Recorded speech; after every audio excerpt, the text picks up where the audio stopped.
Jay-Z gave her the herpes that she gave to Chris Brown. Rihanna was only 14, 15 when he started with her and signed her to death jail. You know how it goes in Hollywood. Cheating scandals and rumors seem to be par for the course, especially when it comes to those glitzy Hollywood marriages. Take the dynamic duo of Jay-Z and Beyonce, for example. Even they couldn't dodge the drama. Word on the street is that they hit a rough patch and decided to take some time apart for about a year. And what's the juicy tidbit fueling all the chatter? Well, it's rumored that Jay-Z might have been cozying up to none other than Rihanna before their separation. Yeah, I know it sounds like something straight out of a soap opera. Now, I can practically hear some of you saying, hold up, is this for real? Well, apparently it is, at least according to the rumors. And it seems Beyonce wasn't too thrilled about the whole situation. Rumor has it she was absolutely fuming about it. But it gets worse. Remember when Chris Brown made those eyebrow-raising claims about Rihanna and herpes? Well, brace yourselves because the gossip mill is churning out whispers that Rihanna might have caught it from none other than Jay-Z himself. I know, it's wild. Maybe that's why the rumors are swirling that Rihanna is gearing up to spill the tea, set the record straight, and let the world in on what really went down between her and Jay-Z. So if you're itching to know the full scoop, grab yourself a seat because we're about to unpack all the juicy details. Now, firstly, let's unpack the drama involving Rihanna, Chris Brown, and Jay-Z. Cast your mind back to 2009, when Chris Brown made headlines for pleading guilty to awarding Rihanna. Brown didn't stop there. He dropped a bombshell claiming that Rihanna gave him herpes. According to Brown's 10 million complaint, he alleged that Rihanna knowingly passed on the herpes virus to him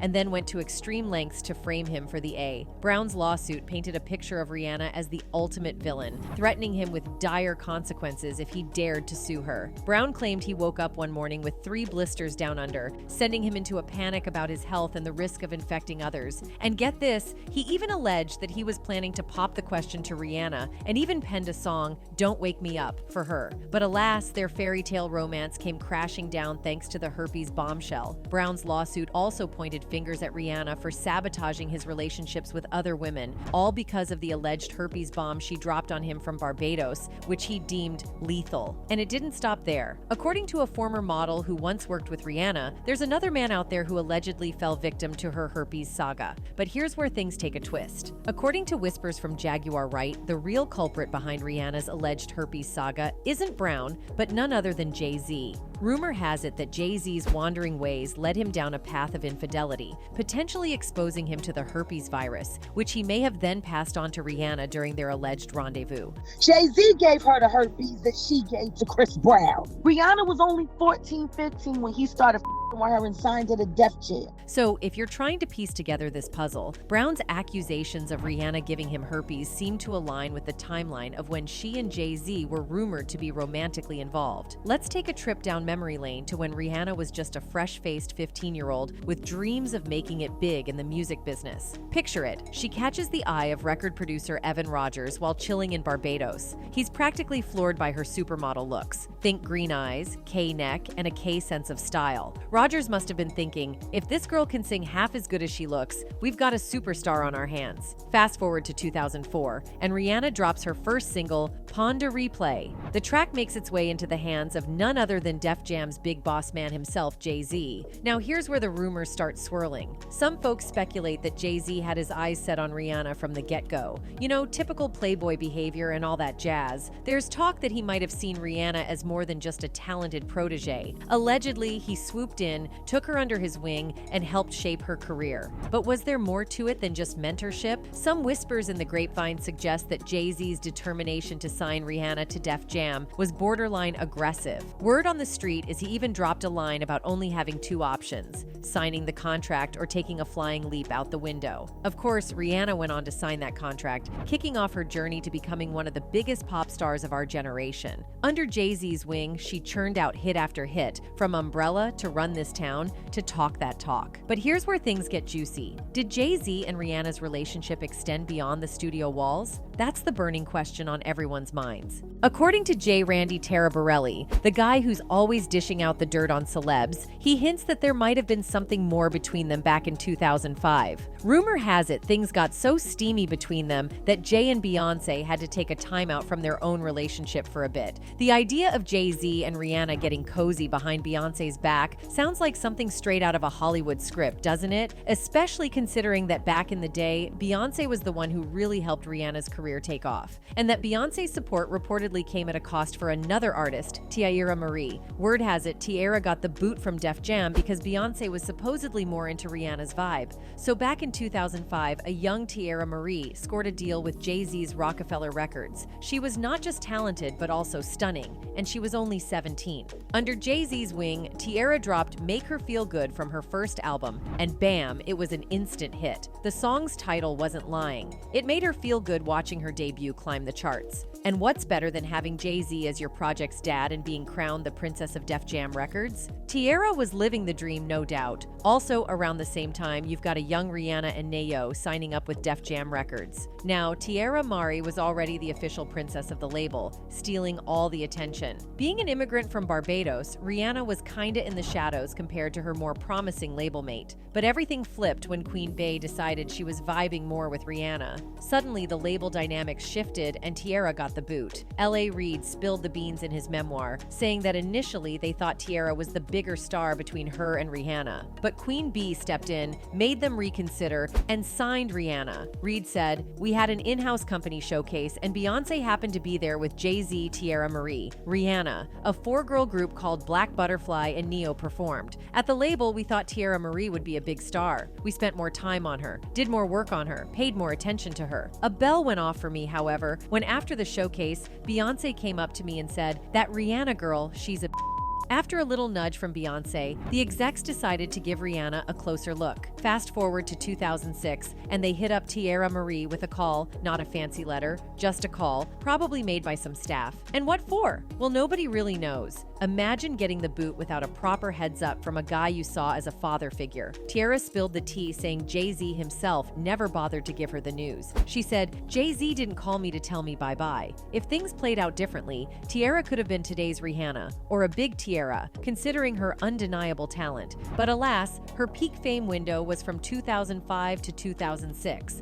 Since that day and Beyonce's say-so, she's been hustling as a struggling artist with just one hit to her name. It's like Beyonce paved the way for Rihanna, only for things to potentially get complicated in the love department. And this isn't the first time Jay-Z's been linked to cheating rumors, starting with an up-and-coming rapper named Olivia McFaller. Jay was down in Miami shooting a commercial and apparently crossed paths with her. For the most part, Jay hit me on some, "I will reach you when I'm in town."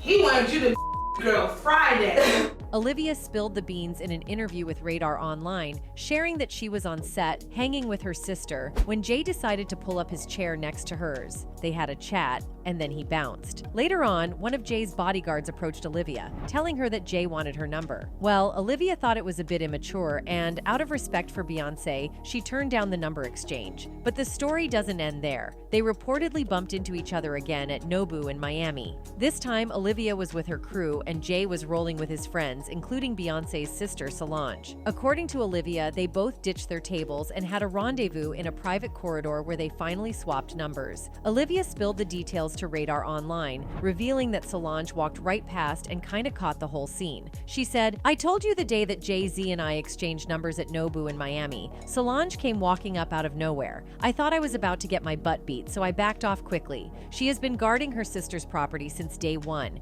Beyonce doesn't even have to say anything. Solange is a Solange was ready to beat my butt when she got off that elevator and saw Jay and I talking. Jay saw Solange, and then he rushed and sent me to his bodyguard to exchange numbers with him. His name was Norman. He gave me a phone number, and I guess that was Jay-Z's extra phone for girls to call. Norman has since passed. I can't believe I dodged a butt whooping from Solange that day. She was a big reason why I left him alone. She gave me a look of death. Very scary." Well, we all need a Solange in our lives, right? Now, it seems like Beyonce had something to say about it all. In one of her tracks titled Resentment, she threw some vibes about the situation, singing, "I know she was attractive, but I was here first. Been riding with you for 6 years. Why did I deserve to be treated this way by you? I know you're probably thinking, what's up with B? I used to be so strong, but now you took my soul." But nothing major came out of the whole mess, and Olivia tried to make the most of the scandal by dropping a song called Sorry, Mrs. Carter. She wrote, "Your man, he likes model chicks. He likes all naturally flawless model chicks like me.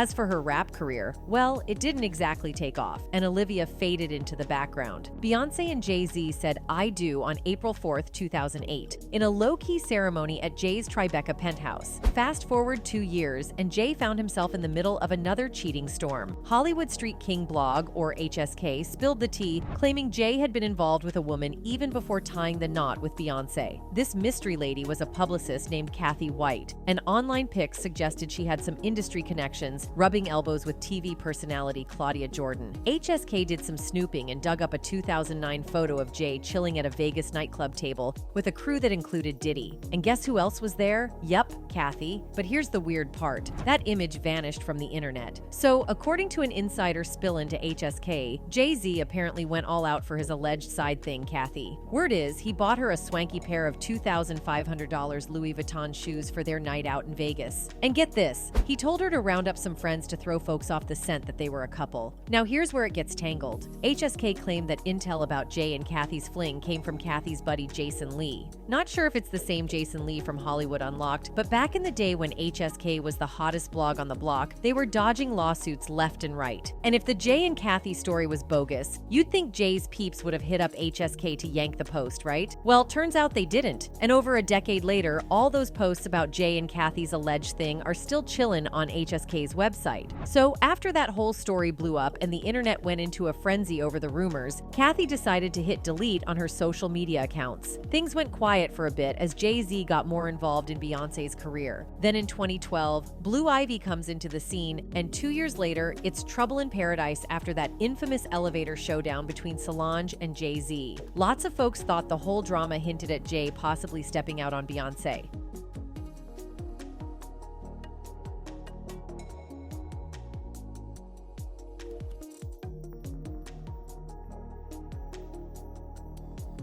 In the footage, you see Solange going off on the rapper, hitting and kicking him while what looks like a security guy tries to keep her in check. And at one time, Beyonce steps in to play referee between her husband and sister. Things got so heated that when they hopped in the elevator, it went from 0 to 100 real quick. It's a pretty intense moment. 10 days after the incident, the trio released a joint statement addressing the drama, saying, "As a result of the public release of the elevator security footage from Monday, May 5th, there has been a great deal of speculation about what triggered the unfortunate incident. But the most important thing is that our family has worked through it," they said in a statement to the Associated Press. Jay and Solange each assume their share of responsibility for what has occurred. They both acknowledge their role in this private matter that has played out in the public. They both have apologized to each other, and we have moved forward as a united family. The statement continued. The reports of Solange being intoxicated or displaying erratic behavior throughout that evening are simply false. At the end of the day, families have problems, and we're no different. We love each other, and above all, we are family. We've put this behind us and hope everyone else will do the same. But let's be real, we've seen family spats, but nothing quite like this. So by 2016, Beyonce's fans were already getting the vibe that something's up in her and Jay-Z's world, especially after that elevator drama with Solange. Then comes the bombshell. Beyonce drops her album Lemonade. Now 2 songs, Hold Up and Sorry, start pointing fingers at Jay-Z for possibly straying. She's throwing lines like, "He only wants me when I'm not there. He better call Becky with the good hair." And oh boy, the Bayhive went into detective mode trying to figure out who this Becky was. Turns out it's more of a name for all the women in general, not just one specific person. Rumors about Beyonce and Jay-Z's rocky marriage had been swirling since 2014, and the gossip kept going strong in 2015 and 2016. Then,